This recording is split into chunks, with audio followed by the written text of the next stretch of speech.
బీర్లయ్య గారి నాయకత్వం ఇవ్వాలి ఇవ్వాలి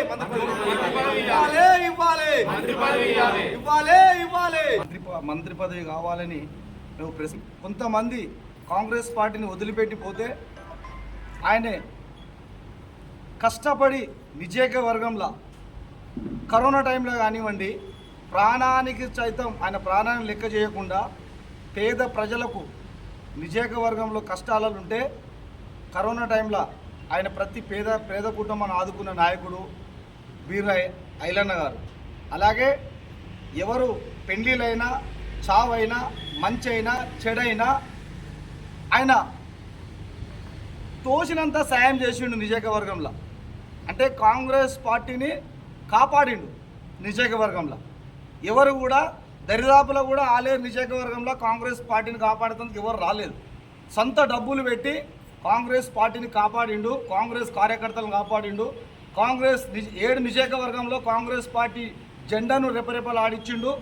అలాగే పేద ప్రజలకు ఏమైనా అయితే నేనున్నా అనే సైతంతో ఆయన ముందుకొచ్చి ప్రజలకు అండగా నిలబడ్డాడు.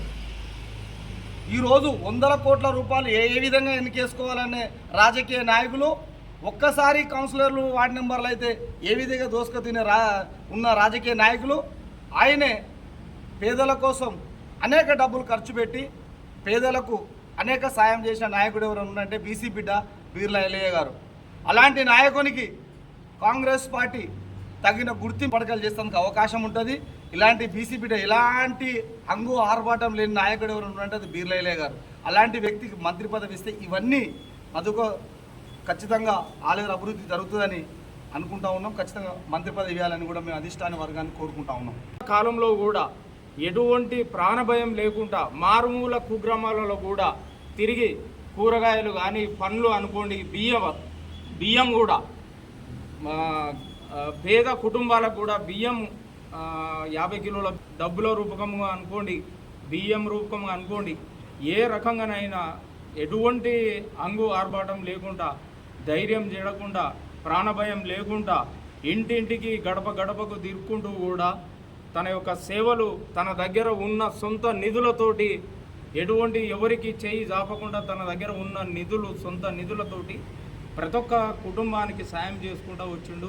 కాబట్టి ఈరోజు తన యొక్క సేవా దృక్పథంని ఆలోచన చేసి లేకుండా ఆలేరు అండర్ పాస్ అనుకోండి, ఇంకా చిన్న చిన్న వెనుకబడినటువంటి పనులను కూడా తన యొక్క నిధులతోటి ముందుకు తీసుకెళ్తున్నాడు.